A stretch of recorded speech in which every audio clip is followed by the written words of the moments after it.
फिलिस्तीन के लोग कितने अच्छे होते हैं, इसके लिए आपको डेनमार्क की कहानी सुनाते हैं। ये कहानी है वर्ष 1992 की। डेनमार्क की सरकार ने तय किया कि फिलिस्तीन से भगाए गए 321 शरणार्थियों को वो अपने देश में बसाएगा।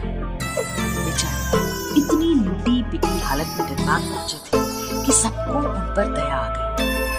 पहली बार हुआ कि डेनमार्क की संसद ने विशेष कानून बनाकर 321 फिलिस्तीनी शरणार्थियों को डेनमार्क की नागरिकता दी। तो उन 321 लोगों ने डेनमार्क की सरकार और जनता का बहुत धन्यवाद किया होगा। आप बेघर हो और कोई आपको रहने के लिए घर दे दे, तो इससे बड़ा उपकार क्या होगा भला। उन 321 फिलिस्तीनी शरणार्थियों ने तो जीवन भर उस एहसान का बदला चुकाया होगा। वर्ष 2019 में डेनमार्क की एक संस्था ने इन 321 फिलिस्तीनियों का पूरा डेटा निकलवाया और जो बातें पता चली सुनकर आपके होश उड़ गए।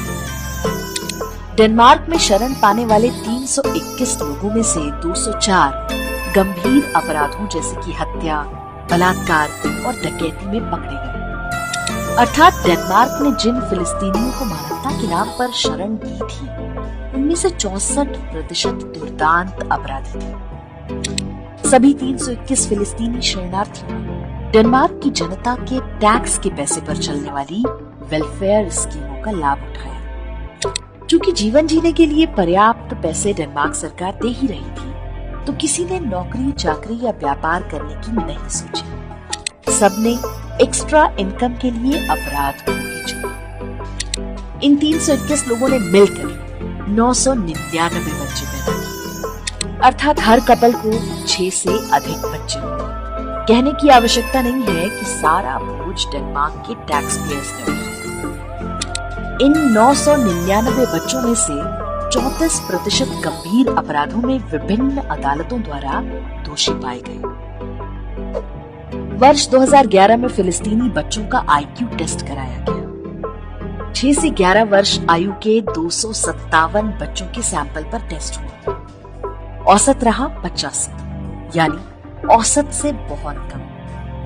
अब कम आईक्यू होना इतनी बड़ी समस्या नहीं है, लेकिन कम बुद्धि वाले इन लोगों को कोई जन्नत और 72 हूरों के सपने दिखा दे तो निश्चित ही समस्या गंभीर हो जाती है। जब ये सर्वे प्रकाशित किया गया था तो डेनमार्क के वामपंथियों और इस्लामिस्टों ने खूब शोर मचाया कि असहिष्णुता आ गई है, इस्लामोफोबिया फैलाया जा रहा है। यहाँ पर एक और ध्यान देने वाली बात है कि फिलिस्तीनियों को कोई अरब देश भी अपने यहाँ शरण देने को तैयार नहीं होता। जॉर्डन, इजिप्ट तो बयान जारी करके कह चुके हैं कि कोई फिलिस्तीनी उनकी सीमा में घुसने की कोशिश भी ना करे।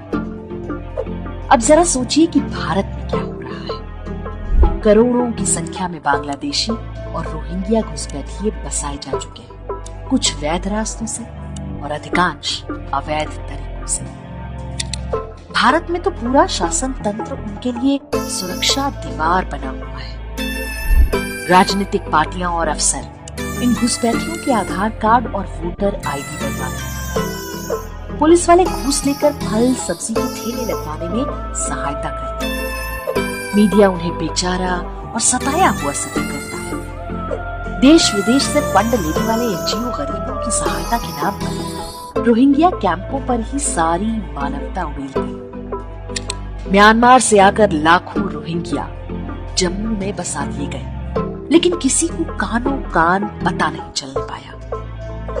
और जब पता चला तो सर्वोच्च न्यायालय उनकी रक्षा में खड़ा हो गया। दिल्ली समेत देश भर में आज अपराध की जो घटनाएं अखबारों में छपती हैं, उनमें से बड़ी संख्या इन्हीं बांग्लादेशियों और रोहिंग्याओं द्वारा होती है। लेकिन हमारे देश में अपराधों के समाज शास्त्र पर कोई बात नहीं। नेशनल क्राइम रिकॉर्ड ब्यूरो यानी एनसीआरबी जैसी संस्थाएं कभी इस बात के आंकड़े जारी नहीं करती कि गंभीर अपराधों में इन मजहबी घुसपैठियों का कितना योगदान है।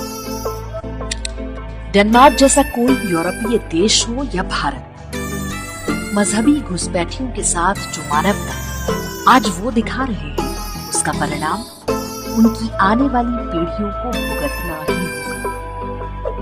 मानवता और मानवाधिकार मानवों के लिए होते हैं, उन ज़ॉम्बीज़ के लिए नहीं जिनकी आसमानी किताब ने ही उन्हें चलता फिरता मानव बम बना रखा है।